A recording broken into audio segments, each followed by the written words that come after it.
Hi, and welcome to Chess for Sleep. This is the inaugural episode of the channel. I really appreciate you watching. This channel is dedicated to chess commentary that's a little more laid back, something you can listen to while you're relaxing at the end of the day, or maybe while you're drifting off to sleep, but you still want to, keep up on the latest chess tournaments that are going on, maybe catch up on some classic games. So, it's going to be a fun ride, I think, and really love it if you came along. So, for this first video, we're going to be taking a look at the final round of the recently concluded Freestyle G.O.A.T challenge. I chuckle every time I say that name. The players were also having fun with the name. I saw a couple of tweets from Levon Aronian and Anish Giri engaging in some freestyle rapping in honor of the tournament. But the game itself, it's not a chess variant that incorporates freestyle rapping. It's not chess boxing, but with rapping. It's just good old chess 960. And Magnus and Fabiano faced off in the final. Magnus would win this game with white and then draw the next game with black, and that would be enough for Magnus to win the tournament. So let's take a look at Magnus's win over Fabi. So again, we've got chess 960, and the first thing we notice about this position is that we've got the queens in the corner. And in chess 960, if you don't play a lot of chess 960, often you'll see when the queen's in the corner, players like to give this queen some scope right away. Move this pawn in front of the queen and give the queen some scope down the long diagonal. And another thing to note about this position is that the king could castle here on move 1. And it's actually a fine move to do that. So we can see, and it would take a number more moves to get castled king side. So we see that the kings are probably going to want to go queen side, and even more so if we are moving the g-pawn to open up the queen. So, and with that in mind, Magnus did start with g4. And right away we see that this queen is opened up on the long diagonal, and actually this queen is hitting b7 on the first move. So right away Fabi has a decision to make about how to defend b7. So how does Fabi do that, and what are his options? So Fabi could just castle. Fabi castles, he's defending the pawn with a king. He could also play c6 and just blunt the diagonal. He has the option to play knight c6 and again blunt the diagonal with the knight. Or, and this is an interesting option, he could just let the pawn go. Queen would take, but then black would have knight c6, defending a7 and cutting off the queen's retreat to h1. And that's, it's not a huge deal for white. White can wriggle out with queen a6 and eventually get the queen back. Black's winning some time and, getting development in the meantime. But this would be a very risky option for black, because as we see, the king is never safe over here. And we also see with g4 played, it might not be super safe on the king side either. So this would be pretty risky, maybe not a great option for the final of a significant tournament, but still an interesting line worth mentioning. So what did Fabi choose? Fabi chose c6 and again just blunts this diagonal. And right away we see this as a solid move, but this move has a drawback, a couple of drawbacks actually. For one, this pawn committed to c6 early we already wonder about this bishop. Maybe this bishop wanted to develop on this diagonal, and now we've got this pawn committed. And also, again, if we are going to castle, queenside, we just opened up a diagonal to our king that white might be able to exploit fairly quickly.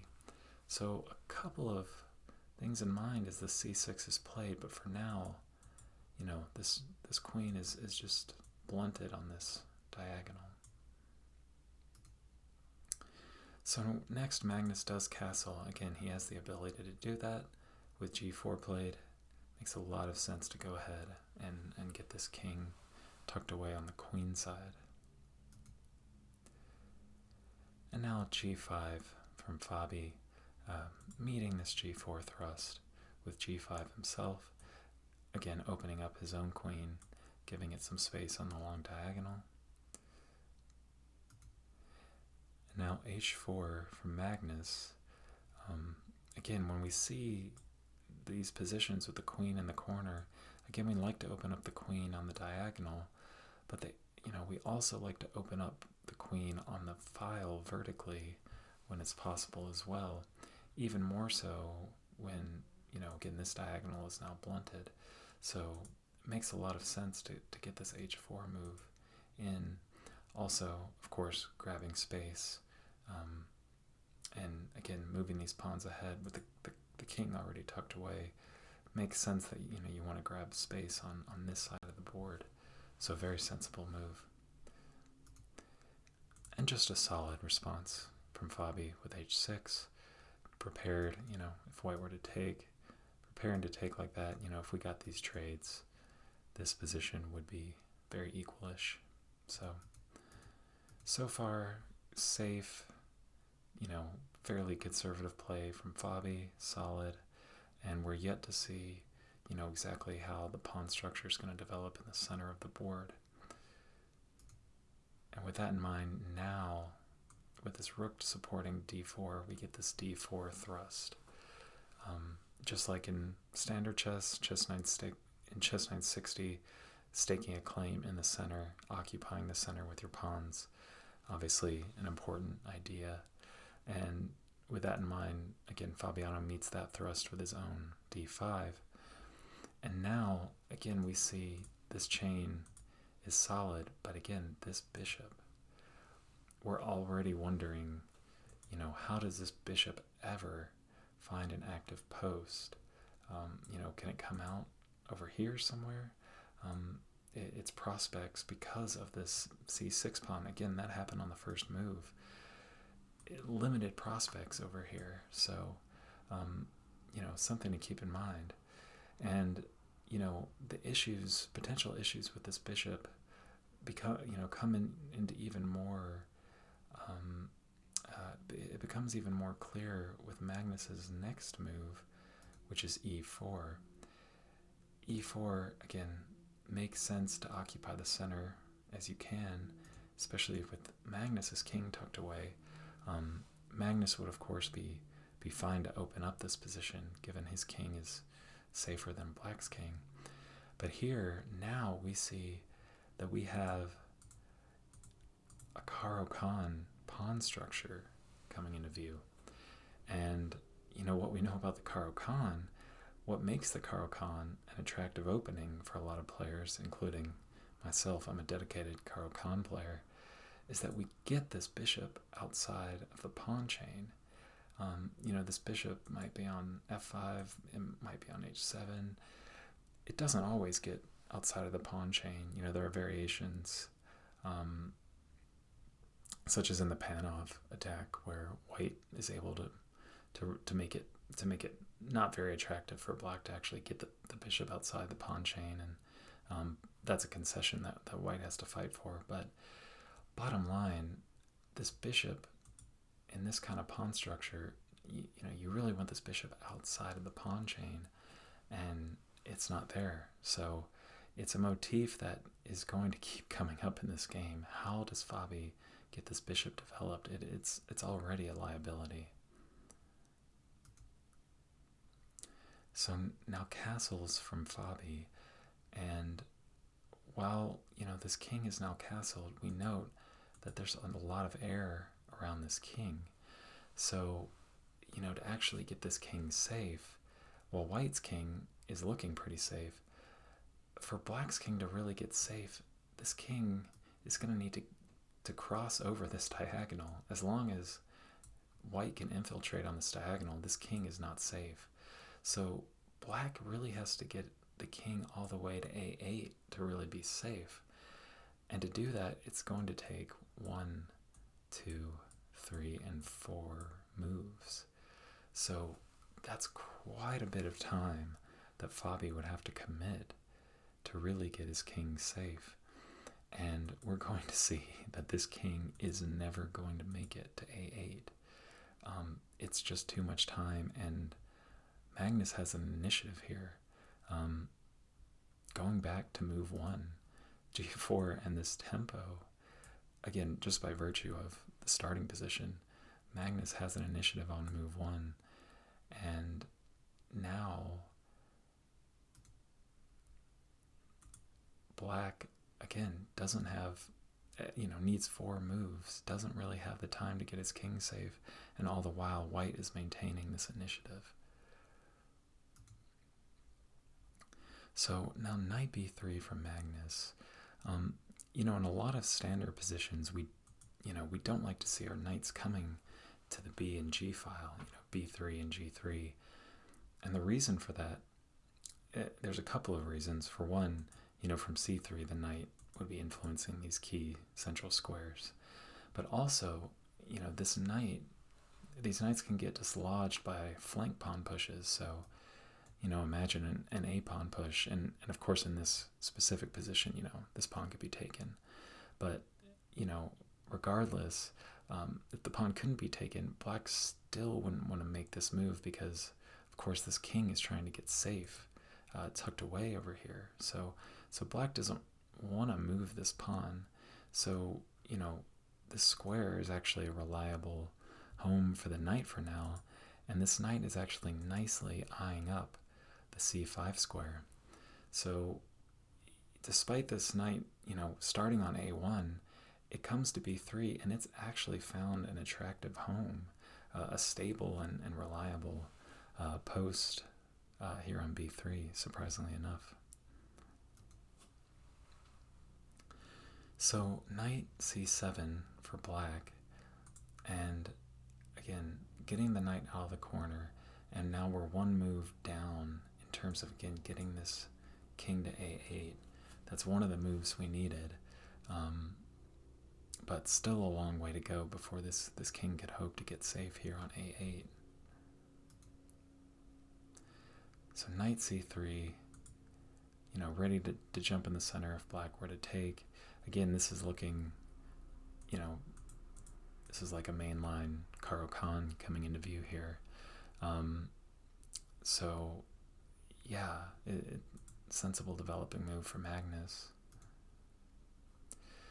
And now we get E6, and we get this pawn triangle, and it really emphasizes that this bishop is struggling. And again, we see now that with the central pawns, we have a French defense pawn formation. In a lot of lines in the French, we'd see this pawn would have started on C7 and gone right to C5. But here, again, we have something that, looks like we came out of a knight C3 French. And of course, the defining, weakness of the French defense, the reason that many, many people speak disparagingly of the French defense, is this problematic bishop. And we have it here. So just sitting from this position, yeah, we have these weird queens, but it's really starting to look like Fabi has stumbled into just what is a bad French defense, and that is not a position you want to have as black against Magnus Carlsen in any setting. So Fabiano really has his work cut out for him, and we see that already. So Magnus's bishops have no such problem. This bishop comes right to D2, and it is eyeing up these dark squared pawns for black. And we see that this bishop also will be able to come to d3 and again be exerting pressure on black's king side. Really, just highlighting the differences. This bishop will be able to develop, but both of white's bishops are going to be extremely effective, and this bishop is just sitting there doing nothing. So bishop e7, again, developing his only useful bishop in the position. And, black is reinforcing g5. But keep in mind here that black is also actually, threatening to at least temporarily win h4. And, for me, when I see bishop e7 played, you see this, but, I'm not, for me, I'm not immediately thinking too hard about, black being able to temporarily win this, because I think our thought process is usually, well, I'll recollect this pawn, and then, I'm putting pressure on the h6 pawn. I can always defend g4, and then this pawn is just weak. So, why would he ever do that? Why would black go for that? But we're actually going to see this idea in a computer variation where Fabi, the time that could have been won by temporarily winning this pawn, in a very difficult to find computer variation, actually could have given Fabiano time to activate this bishop really remarkably. So we're going to see that in just a couple moves. And now f4 from Magnus. We see this wall of pawns. Again, white's king safe, black's king struggling, this bishop struggling. So Magnus wants to be as aggressive as possible with these pawns. He's ready to get moving, getting these pawns up the board and just steamroll black. So now Fabiano has a decision to make about how to resolve all of this tension. Again, we talked about taking here, there's taking here, there's taking here, and of course here, you're just activating white's position with some of these captures. Again, we talked about this capture, but Fabiano, again, surprisingly, he just ignores all of the tension and just simply plays knight d7. And that was a very surprising move to me initially, but it makes sense from the standpoint that Magnus has had this initiative the whole game, again, going back to move 1 and this tempo. And Fabiano here is saying, okay, well, I'm not just letting Magnus determine this game. I'm not just going to react to this pawn thrust. I'm going to move ahead with my own plan, my own needs here. Again, now 2 moves from getting the king to a8. So I think it makes sense kind of from, especially on that high level, the super GM level, the idea of not just letting your opponent push you around, I think is really important. And, so I think it's a logical move in that way from Fabi. Also, again, we discussed the downsides of, Fabi had taken here. It doesn't look very good, from a human perspective. But I'll go ahead and show you this computer variation. So what if we take here? So again, we're temporarily defending this pawn. So with that capture, if you're white, with that now allowing white to get ahead here. As white, let's go with e5. So you're thinking, we're gonna just, we're gonna get ahead here. We're gonna push our pawns up the board. We're just gonna suffocate black. We're gonna gain more space. Well, here black has queen g7. And again, it doesn't look that threatening right away. We're pressurizing this pawn, but of course the rook is defending. So, what's so great here for black? So, well, black has this extra pawn for now, and the computer says that white doesn't have anything better than to go ahead and recapture it. You're going to have to recapture it eventually. So bishop e1. And with bishop e1 played, black now has f5 available. And this pin down this file all of a sudden becomes very important in the position. You can't take here because the rook goes bye-bye. So, you know, and we can quickly rule out en passant, because after queen takes, you're actually still holding this pawn, and you're threatening this pawn now. So white actually can't respond to this pawn thrust, and now white actually has to passively defend here. Computer says best move bishop e2. And this pawn is still frozen. This pawn can't go anywhere. And because of that, you get the crazy move, bishop h5. And all of a sudden, this bishop, which was terrible, is now on an active diagonal. So here, you know, okay, so white can win its pawn back. Well, black can now win on g4. And we could get some trades here. F takes. You know, bishop takes e7. Queen recaptures. And queen wins the h-pawn. So look at this position. So now, you know, this pawn is weak, but this pawn is weak. And, you know, you can imagine a position where both of these pawns eventually get traded off. And you've got 5 on 5. And, you know, how is white actually breaking through, taking advantage of this weak king? And you no longer have this terrible French defense bishop. So a really interesting variation that very difficult to find over the board, and a really creative idea from the computer, of course. But just an interesting idea that, you know, there was actually a chance to trade off this bad piece. Again, it's not what Fabi went for. Fabi goes for knight d7, and this bishop stays in jail. So knight d7 from Fabi. And Magnus, again, Magnus now gets to resolve the tension himself. So Magnus takes on d5, c takes d5, f takes g5, and here, of course, black has nothing better to do but take. And the sequence finishes with h5. And now, you know, take a look at this position from black's perspective.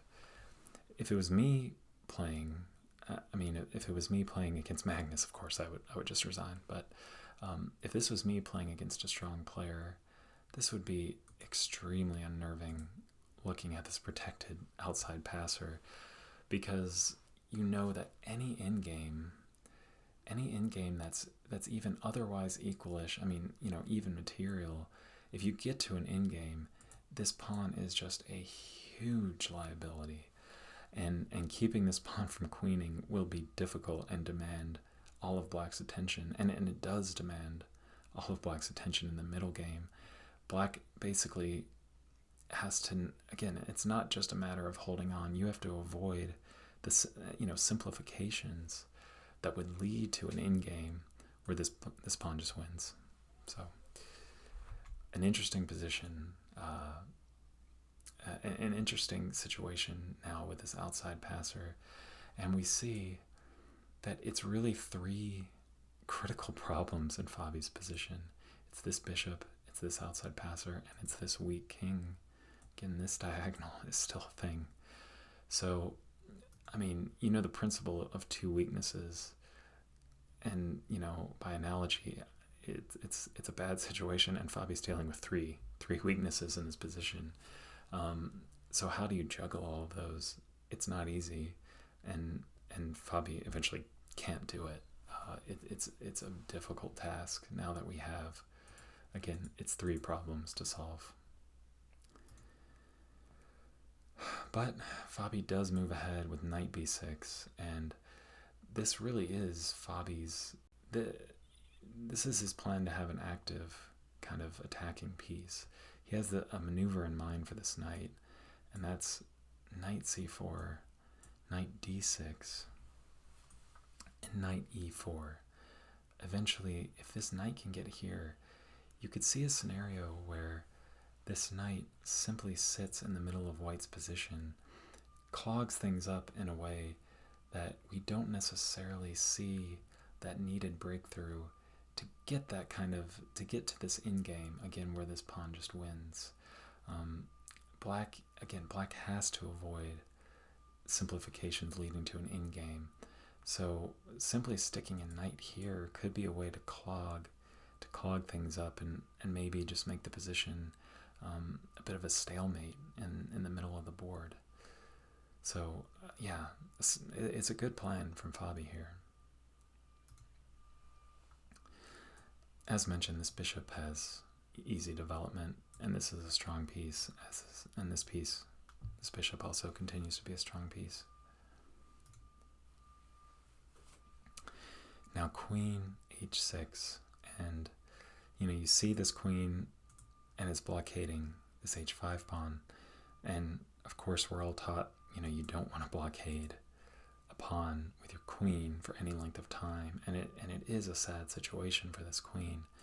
But at the same time, this queen wasn't doing much on h8, so at least it's doing something now that's useful. And of course this queen isn't just out of the game forever. This queen can get active. So again, Fabi's making it clear. He's aware of the threat of this pawn, and for now it's under lock and key. So now rook f1 for Magnus, of course on the semi-open file, keeping this bishop temporarily tied down to this pawn. Although if this bishop wasn't tied down to this pawn, where would it go? You want to come here and bite at your own pawn. So maybe not that big of a deal, but certainly this is a nice active file for the white rook. And Fabi responds with rook f8. This can look like a passive move, but it actually is also in the future supporting. Again, Fabi's only active plan, his pawn break here, is f5.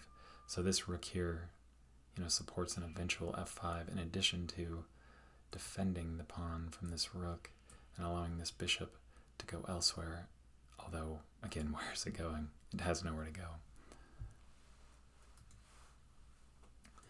And now queen g1, and we see the difference between these queens. And this to me is a very Magnus move. It's a Magnus kind of situation where he puts his opponents in difficult positions, and then he simply makes small improvements to his position. This queen is just a little bit better placed now. It can come to e3, it can come to g3, it can support this bishop coming to g3. It's just, Magnus has this way of accruing these small positional edges as he goes through a game, as we've all seen over the years. And to me, this is the kind of move that I think of when I think of, that type of play from Magnus. So this bishop, again, freed up to move. This bishop has, quote unquote, developed to c6, but, this bishop is defending a pawn that is defended already 4 times. So, this bishop is kind of developed, but at the same time, Fabi has not solved the problem piece that is this bishop. Just because it's gotten off its home square, this piece is still a problem piece. And now bishop e1 from Magnus. And Magnus's plan here is simply to go bishop g3, and again, just fire down this sensitive diagonal. We can imagine a position where, Fabi brings the king to b8, and, the bishop or the queen on this diagonal puts black in a difficult pin. So, also, this pawn is just well defended by black right now, so the bishop wasn't doing that much on this diagonal, so, it's time to reroute this bishop to this sensitive diagonal. And prophylaxis from Fabi, again, just ready to oppose this bishop, which, clearly was intending to come here. And in fact it is. And Magnus, of course, is happy to trade this off, obviously this is the only active bishop for black. And again, with the trade, well, white's queen will become the force, just knifing into black's camp on this diagonal, while the black's queen is just over here looking sad. So we do see this trade, and there wasn't anything better for Fabi than to just trade. And it's a dominant position for this queen now. So rook c4 now from black, and again we see this idea from Fabi to get this knight to e4, and on e4 this knight, you can imagine an f5 push, pawns on d5, f5, and this strong knight for Fabi on e4 would certainly be better than these two minor pieces. So that's his plan right now to improve his position. I'm gonna improve a minor piece that can be improved, since these are struggling. So it bears mentioning that Magnus doesn't have to allow this maneuver. Magnus can simply take. He didn't take, but let's see what would have happened if he had taken here. So we got a couple of things in mind. So for one thing, bear in mind that this rook is attacking this pawn. So first of all, let's look at knight a5. So this rook is still defending this pawn. So hitting the bishop, hitting the pawn. But now black has the move bishop d5, and this bishop is actually doing something for the first time in the game. This bishop is suddenly defending c4. We have a bad bishop defending a good pawn all of a sudden. And, white has to make sure this knight doesn't get lost. So white basically has to play b3 and take. And now what are you doing with this knight? So, we can rule out that variation already. So if that wasn't good, then it's got to be knight d2. But here, we're disconnecting the rook's protection of the pawn. So rook takes pawn. And that's what Magnus saw. And in the interview after the game, Magnus quickly dismissed this possibility because of rook takes d4. And the interviewer immediately alerted Magnus to the fact that, no, Magnus did have a continuation here. And when Magnus realized that, this move, he had a good response to this, he realized that it was the right move to play, and he had a much better continuation.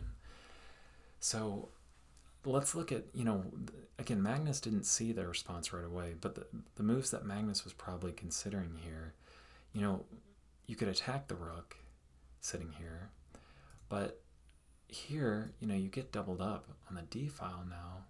You've got this awkward setup. Here, let's say knight e2, and, you back up, and you can win here.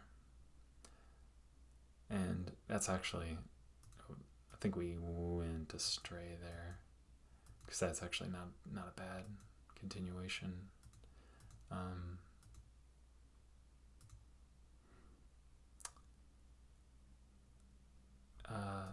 Double up here, knight e2, rook 4 to d7. And you're still giving up this pawn. So even here, it's pretty good for white, but there's an even better move here, and it's knight e2 right away. And this is actually huge trouble for black, because no matter what you do with this rook, the rook cannot protect c4. And of course, black was not trying to hold on to this pawn. It wasn't an attempt to win a pawn, but look what happens. Let's say you come all the way back. Knight takes c4, and the real problem is we're threatening knight d6 check, and that is a powerful check. It might not look that powerful. Of course, a knight check on the 6th rank often is powerful, but it's a very strong move here. So, let's say black trades first. There's nothing for black to do here. Black can't prevent this check. There's no way to prevent this check in it. There's no good way to prevent it. Let's say the queen at least tries to activate. Well, if you did that, now you're getting forked, and that's strong. So if you keep this rook protected, let's say you just, you're giving up this pawn, but even that, and you could take that with with either piece, but you still get the strongest move. Still, knight d6 check, king b8, and here you can just grab f7 because that's Ouchtown. So yeah, it's a huge threat. Just getting this knight in position to attack on these dark squares, combined with the queen, combined with the rook, and no matter where you bring, you didn't have to retreat the rook all the way, but it doesn't solve anything. Here maybe you go f5. Okay, now we're not losing f7 in the future, right? Well, you still get knight d6 check, you still get king b8, and here you get knight d4. It's an interesting configuration of the pieces, but it's really dangerous. You can't just sit here. Like, let's say you did just sit here. I don't know, you played nothing. If you allow this,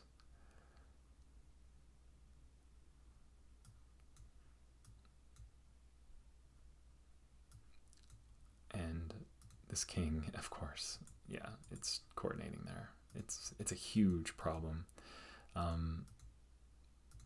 So Engine wants to back up here. c4 and this rook. All of a sudden, this rook is in a lot of trouble. You can counterattack the queen. I mean, you're like, well, what do you do here? Where does the rook even go? If the rook tries to escape here, you get this, and it's another nice move. There are some nice tactics in this position. What do you do here? You try and grab that knight f7. Pretty cool. Knight f7. Again, that's immune. What do you do? What do you do? You have to defend. You have to defend that rook.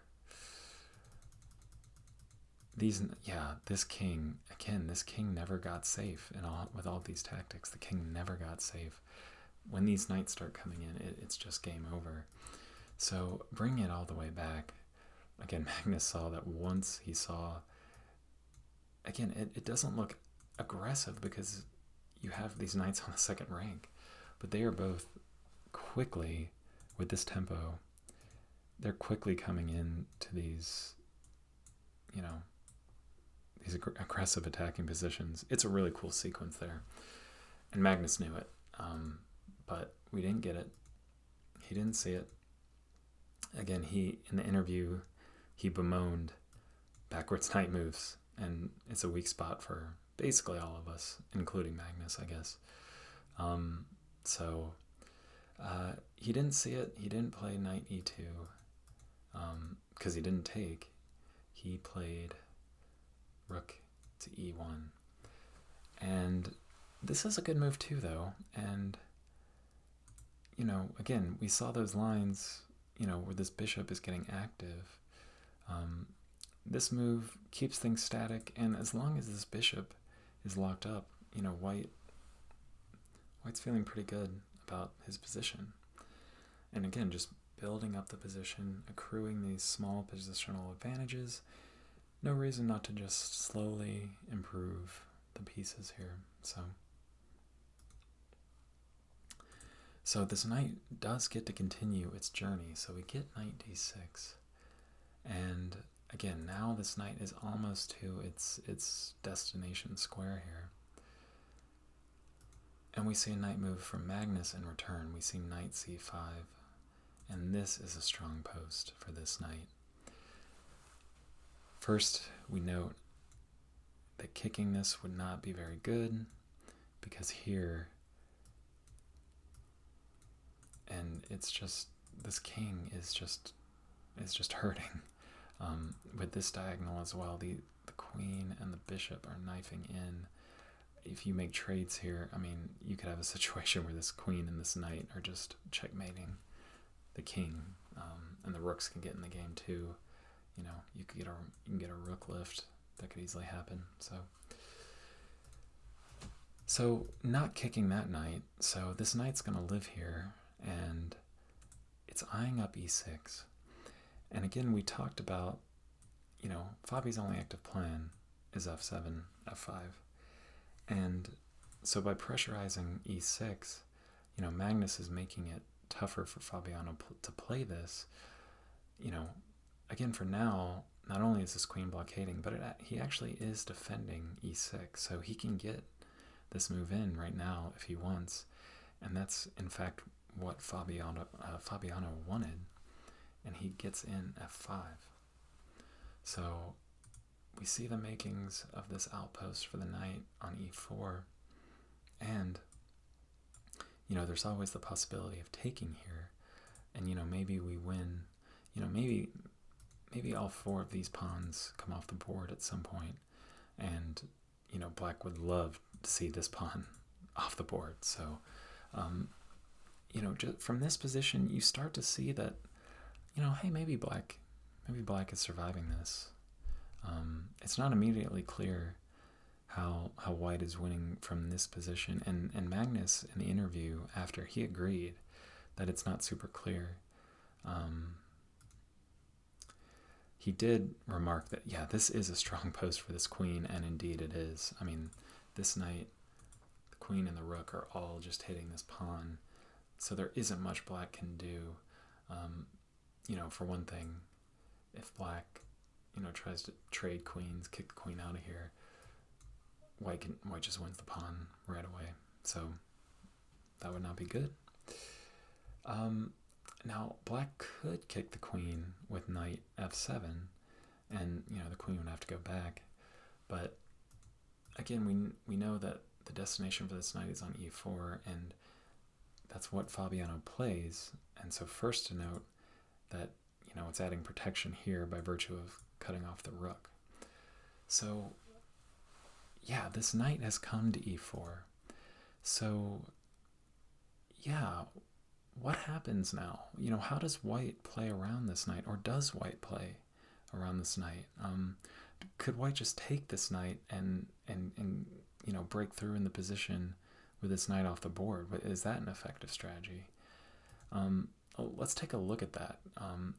It's recommended by the computer, but not as a super strong move. Specifically, bishop takes e4 in this position. So d takes e4, and, you know, here we could see that, you know, if white doesn't break up black's pawns right away, you know, maybe one day, well, for one thing, again, black can always, you know, try and dissolve all these pawns. But again, maybe one day black gets his own pawns rolling if white isn't careful. So the computer recommends, you know, white just goes ahead, and, you know, the computer wants to see all these trades happen. Here, attack the queen, force the queen back, then black wins h5. So again, we get all these liquidations, and finally queen h6. And now look at this position. It's 3-on-4, so, you know, black has lost a pawn, black's down a pawn, but, you know, its pawns all on one side of the board essentially, and this bishop is all of a sudden an active piece, and you know, actually has a future. On c6, it's, you know, is anchored, and it's, you know, temporarily it's adding defense to this pawn. Yeah, you know, this position looks much more holdable for Fabi. So yeah, so taking here didn't look great, and it's not what Magnus did, and I think Magnus saw, you know, some of those issues, and what Magnus went for was a4. And in the interview, Magnus noted, again, Fabiano's getting down on time, and it sounded like that basically what Magnus did was gave Fabi a chance to go wrong. because here, if Fabi tries to do something active, Fabi could get in trouble. But it seems like if Fabi just sits tight here, he might have been okay. The computer recommends a6 here, as a response to a4. And, the play could have gone, white could have taken black here again. Let's say just b3. Finally evacuating this king. You can get this knight in. Computer wants f6 to get this queen off this post. And, this looks scary for black. But all of a sudden, you don't want to retreat this queen and lose time. Computer actually wants knight e2 here. And you're at least getting this trade in, and black's not getting mated. So, yeah. So we got a4, and he gave Fabi a chance to go wrong, and you just saw that move. Fabi does go wrong and takes on c3, which ends up being a losing blunder. And after this, Fabi is already totally lost, which to me was, it's surprising that, it doesn't look like that changed the position so much, but it is that bad. So, again, what if Fabi hadn't, let's go ahead and take a look at why this is so bad. So, again, we see that the structures is damaged, but again, it doesn't matter because white is now infiltrating powerfully and in a way that is, again, we're going to get an in-game now where this pawn is going to win. So there's actually no way in this position there's no way black can prevent white from just infiltrating. Fabi actually plays the best move here, which is f takes g4, and it's actually allowing this infiltration, but there's no way else to prevent it. If black just, moves the king out. For one thing, remember, this pawn is just ready to fall. So what if this move, just being passively defending here, well, again, white can resolve this tension. And, now white's just winning this pawn. And again, the knight comes in, not d6, knight's here on e6. And, this knight is pinned. What do there's nothing to do now. Different ways. The computer just wants to defend this pawn and just say, black is paralyzed. So it's just totally gone. Fabi plays this, takes here, and now white has multiple winning options. We can see this isn't what Magnus did, but bishop g6 is just very strong, obviously, just, anchoring the bishop on this pawn. And there's no good way to deal with it. You might wonder, could I just oppose and trade this off, maybe win this pawn? Well, here you would get rook takes, queen takes, and this is a cool tactic, and it's similar to what happens in the game.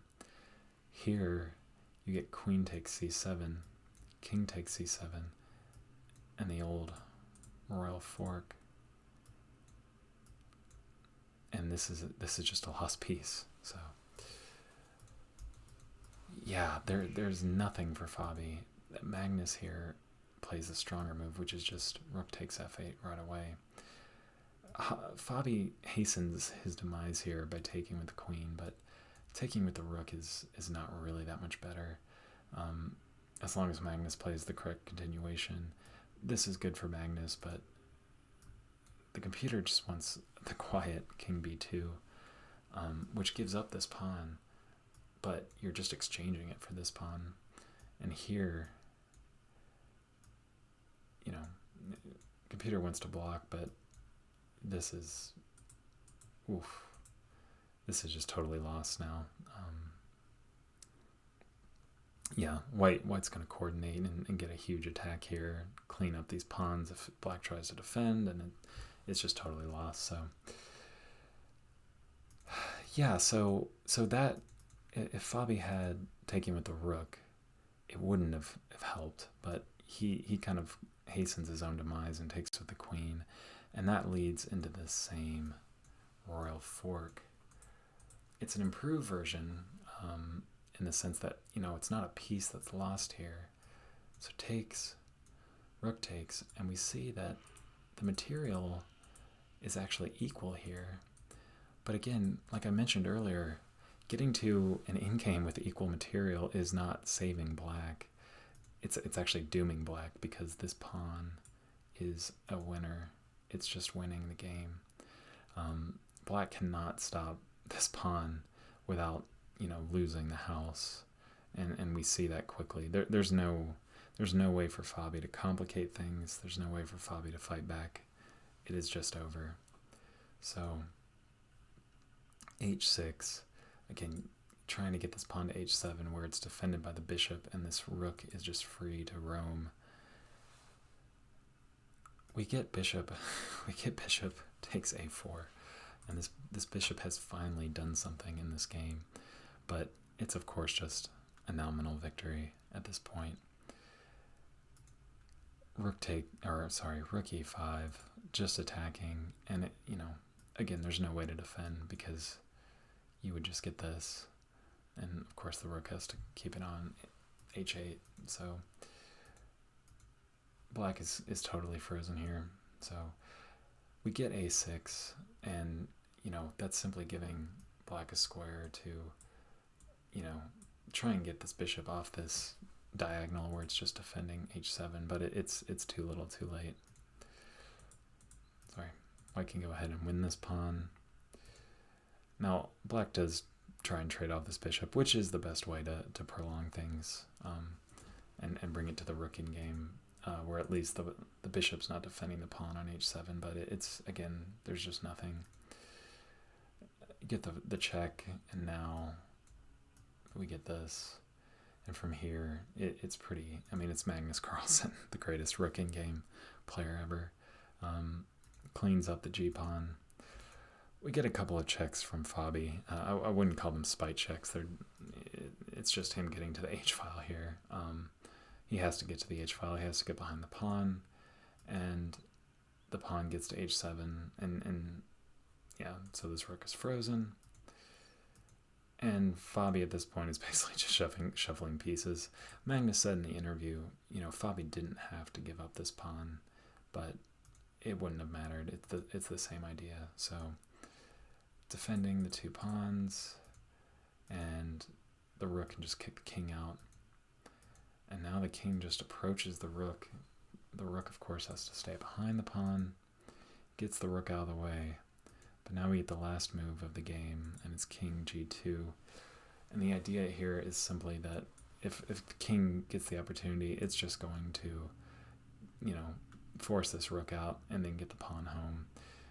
The black king can, keep the white king out, but if he does that, then this king can simply come over and help out these pawns. And at the right time, white, can always let h7 go and collect these two, and you've just got three passers on the queen side.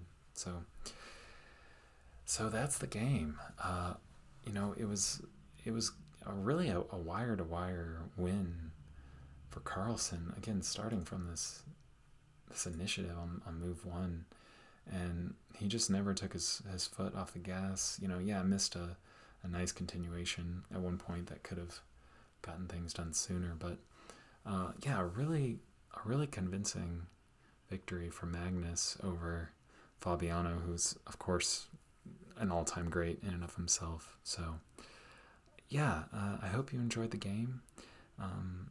Hope maybe you got a nice nap in, but I'll be covering more games soon. I'm gonna backtrack and actually take a look at Firouzja versus Carlsen in the quarterfinals of this tournament as well. So I hope to see you there for that. In the meantime, be well, and I'll see you guys soon. Bye.